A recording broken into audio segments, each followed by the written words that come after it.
Assalamualaikum warahmatullahi wabarakatuh. Saya Fani Badriah Hanum, NIM 1930304011 dan teman saya Indria Martaleni, NIM 1930304014. Baik, saya dan teman saya akan mempresentasikan makalah saya dan teman saya yaitu kelompok 7, yang mana judulnya yaitu membandingkan etika profesi pustakawan di Indonesia dan negara-negara lain. Sebelum kita memasuki materi itu, lebih baik kita menentukan apa sih itu pengertian etika profesi pustakawan itu. Menurut istilah, etika profesi itu terdiri dari dua kata, yaitu etika dan profesi. Sedangkan menurut kesimpulan, etika profesi pustakawan itu etika dan profesi tidak sama.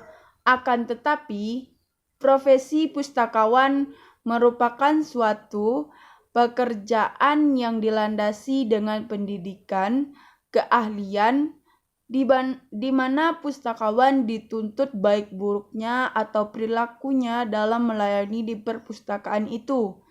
Sedangkan etika profesi pustakawan itu sangat mempengaruhi kualitas layanan perpustakaan. Jadi, kalau etika profesi pustakawan itu tidak baik, maka layanan yang di perpustakaan itu semuanya akan hancur.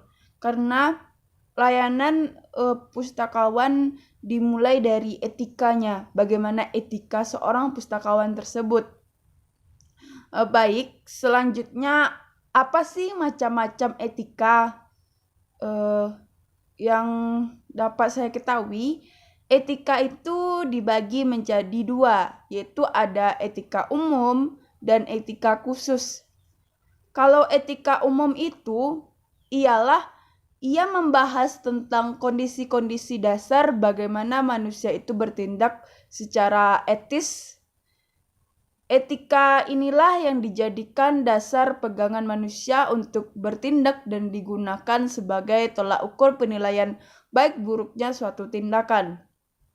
Sedangkan etika khusus, etika ini merupakan seperti penerapan moral. Penerapan moral itu didasar dalam bidang kehidupan yang khususnya. Misalnya olahraga, itu adalah etika khusus. Tidak semua orang memiliki mau melakukan itu. Misalnya itu kayak olahraga, bisnis, dan etika atau profesi-profesi tertentu. Dari sinilah nanti akan lahir etika bisnis dan etika profesi. Etika profesi khusus ini contohnya wartawan, dokter, hakim, pustakawan, dan lainnya. Jadi, kalau etika khusus ini, misalnya profesi kita dokter atau profesi kita guru. Jadi itulah etika profesi khusus. Selanjutnya, etika khusus ini juga dibagi menjadi etika individual dan etika sosial. Kalau etika individual, etika yang berkaitan dengan kewajiban dan sikap manusia terhadap dirinya sendiri. Jadi, etika individual ini kewajiban bagi manusia, kewajiban bagi kita, dan itu tuh ada di diri kita masing-masing gitu.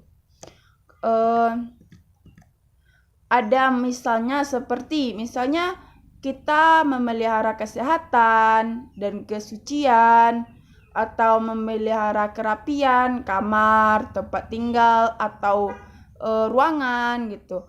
Kita berlaku tenang, berlaku sopan, dan meningkatkan ilmu pengetahuan. Terus kita juga membina kedisiplinan. Selanjutnya yaitu etika sosial. Etika sosial itu yaitu membahas tentang kewajiban. Kewajibannya yaitu sikap dan pola pikir manusia sebagai anggota masyarakat pada umumnya. Etika sosial itu contohnya kayak kita di organisasi, di profesi keluarga atau negara. Jadi itulah etika sosial. Hanya itulah yang dapat saya sampaikan.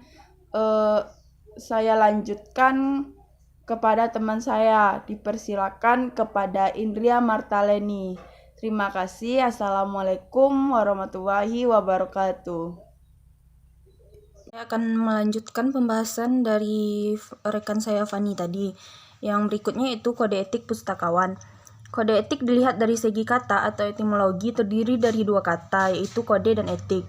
Dalam bahasa Inggris, terdapat berbagai makna dari kata kode. Pertama, tingkah laku, perilaku, yaitu sejumlah aturan yang mengatakan bagaimana orang berperilaku dalam hidupnya atau dalam situasi tertentu.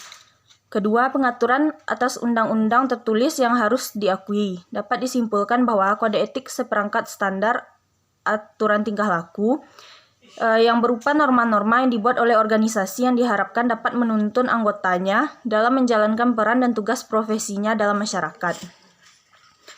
Kode etik pustakawan di Indonesia lahir setelah melalui berbagai perkembangan selama 20 tahun melalui kongres yang diadakan di berbagai kota.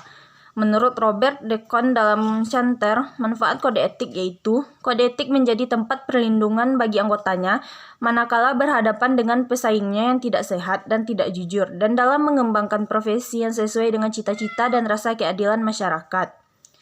Menurut Suwarno, kode etik pustakawan adalah seperangkat aturan atau norma yang menjadi standar tingkah laku yang berlaku bagi profesi pustakawan dalam rangka melaksanakan kewajiban profesinya di dalam kehidupan masyarakat. Seperti yang telah kita ketahui bahwa kode etik merupakan suatu aturan atau norma-norma tentang perilaku apa yang baik dan apa yang benar yang harus dilakukan bagi anggota profesi pada bidang tertentu.